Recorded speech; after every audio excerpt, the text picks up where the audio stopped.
नमस्ते मेरे सारे गुलबर्गा के आवाम को। मैं ट्रांसजेंडर, मुझे भी फीमेल्स के फीलिंग है। जो बिल्किस बानो के साथ हुआ वो किसी के भी साथ हो, वो ना तेरी है ना मेरी है, वो देश की बेटी है। वो ना हिंदू है ना मुस्लिम है, वो देश की बेटी है। अजी तुम्हें 11 रेपिस्ट लोगों को, जो 3 साल के बच्चे को एक दीवार को पीट के मार सकते हो, एक रेपिस्ट जो 5 महीने की गर्भवती औरत को तुम रेप करके मार सकते हो। तुम ऐसी सरकार लाना चाहते हो? तुम ऐसी सरकार दिखाना चाहते हो? ना हम आज़ादी की सांस ले सकते हैं, ना आज़ादी से घूम सकते हैं। तुमने क्या कहा था? आज़ादी देंगे, तुम्हारे को आज़ाद करेंगे। ये आज़ादी नहीं चाहिए हमें। हम ये तो जहरीली सांसों से भी बदतर है। ये सांसें हमें नहीं चाहिए। हमें आज़ादी वाली सांसें चाहिए। हम आज़ाद ज़िंदगी जीना चाहते हैं। ऐसा डर डर की ज़िंदगी नहीं चाहिए हमें। हमारे आवाम अभी जाग जाओ। ये मौका दोबारा नहीं मिलेगा, ना जीने का मौका मिलेगा। ये डबल इंजन सरकार सबको मारेगी, लाइन से मारेंगे, नंबर से मारेंगे। अगर आज नहीं जागे तो कल भी नहीं जाओगे, सिर्फ सोते ही रहोगे और सोते ही मर जाओगे। यही मेरे आवाम को मैं कहना चाहती हूँ। वो जो 11 रेपिस्ट लोगों को, उनको फिर से जेल डालकर उनको फांसी देना चाहिए। अगर उनको ऐसे ही छोड़ा जाएगा तो कल दिन दूसरी बानों को रेप होगा, दूसरी लड़की का रेप होगा। जैसे वो निर्भया केस में हुआ था, वैसे ही केस ऐसे ही बनते जाएंगे। मैं इस सरकार से यही कहना चाहती हूँ, अपराधीगढ़ को अपराधी जैसा ही देखो, ना कि है ना नॉर्मल सिटीजन जैसे देखो। डेमोक्रेसी को बचा के चलो, ना डेमोक्रेसी को खुंदल के चलो, कहना चाहती हूँ।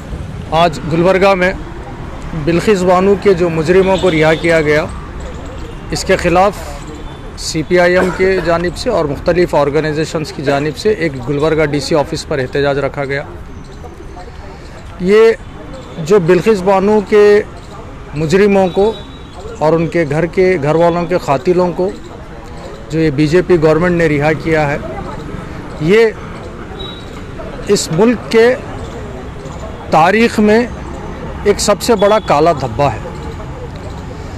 जिस साल भारत 75th अमृत महोत्सव, इंडिपेंडेंस अमृत महोत्सव मना रहा था, इस टाइम पे बलात्कारियों को, कातिलों को छोड़ना, ये ब्राह्मणवाद, हिंदुत्व राजनीति की जो सदियों से हिंदुस्तान पे अत्याचार की राजनीति, अत्याचार की हुकूमत चली है, ये उसका आज अमृत महोत्सव के ऊपर देखा गया।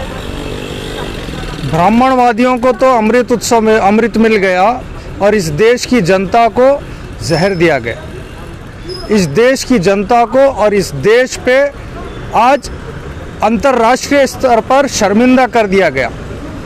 ये ब्राह्मणवादी राजनीति जो संस्कार की बात कर रही है, क्या ब्राह्मणवाद के यही संस्कार हैं कि कत्ल किया जाए, बलात्कार किया जाए और इसको अच्छे संस्कार में बताया जाए? इंसान की पहचान उसके कर्म और कार्य से होती है, और ये कत्ल करना, रेप करना, अगर यही ब्राह्मणवादी संस्कार है तो ये ब्राह्मणवादी फिर इंसानियत के विरोधी हैं। ये मनुष्य विरोधी राजनीति विचारधारा, RSS की हिंदुत्व राजनीति, हिंदुत्व विचारधारा इस देश के लिए एक काला कलंक है।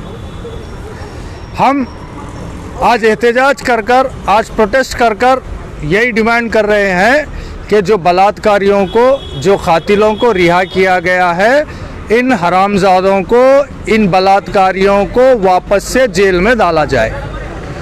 आप देखिए, जो जस्टिस, जो इंसाफ किए थे, जो उस केस में फ़ैसला देने वाले जज साहबान थे, आज बड़ी तकलीफ़ के साथ शर्मिंदगी का इजहार कर रहे हैं। आप सोचिए, जहाँ पे 3 साल की मासूम बच्ची का गला काटा जाता है, 5 दिन की, 4 दिन की एक मासूम बच्ची का गला काटा जाता है, और इस तरीके से उस परिवार के तकरीबन लोगों के गले काटकर हत्या कर दी जाती है और वहाँ पे सामूहिक बलात्कार किया जाता है। और ऐसे बलात्कारियों को, ऐसे कातिलों को कोई संस्कारी देश कभी रिहा नहीं करेगा। आज ये 75वीं अमृत महोत्सव आज़ादी का जो मनाना था, ये हिंदुस्तान की आज़ादी नहीं बल्कि बलात्कारियों की, कातिलों की, क्रिमिनलों की रिहाई का जश्न मनाया गया। ये बड़ी शर्म की बात है। आज हर हिंदुस्तानी का सर, इस मुल्क से लेकर अंतर्राष्ट्रीय स्तर पर BJP हुकूमत ने हर हिंदुस्तानी का, हर भारतीय का सर झुका दिया। आज इस देश की सभ्यता, परंपरा और इंसाफ के ऊपर काला शाही लगा दिया। एक काला धब्बा, एक काला दाग लगा दिया, जो अब हमेशा के लिए यह कहा जाएगा कि ब्राह्मणवादी राजनीति इस मुल्क में इंसाफ को ख़त्म कर कर, इंसानियत को ख़त्म कर कर एक राक्षसी राज को लाने की राजनीति के तरफ चल पड़ी है। हम यहाँ से हर हिंदुस्तानी को, हर इंडियन को, हर भारतीय को जो इंसानियत में यकीन रखता है, हम उससे अपील करते हैं कि ब्राह्मणवादी राजनीति जो इस मुल्क को तबाह कर रही है, इस मुल्क को बदनाम कर रही है, इनके खिलाफ खड़े हो जाएं। और जब तक ये कातिल और ये बलात्कारी वापस सलाखों के पीछे नहीं होते, वापस जेल नहीं जाते, तब तक इस मुल्क में इनके खिलाफ, इस बीजेपी नालायक निकम्मी सरकार के खिलाफ एहतजाज और आंदोलन करते रहें। यही देखिए, आज CPIM पार्टी से ये प्रोटेस्ट हो रही है और हमने ये आग्रह कर रहे हैं जो 11 लोगों को 15 अगस्त के दिन रिहा करे हैं।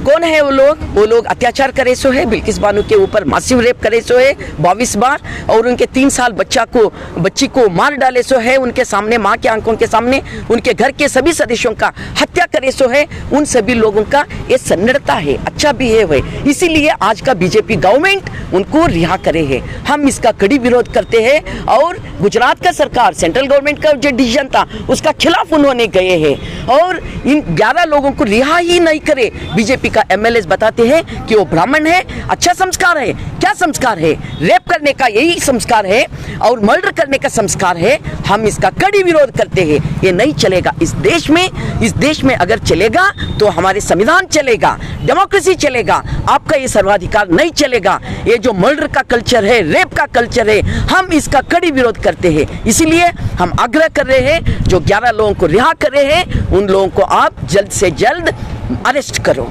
और बिल्किस बानो को न्याय दे दो। अगर आप ऐसा नहीं करते, पूरा देश में ये जो इनकलाब की नारा है ये गूंज उठेगा। लोग आपके खिलाफ रोड के ऊपर, रास्ते के ऊपर आ जाते हैं।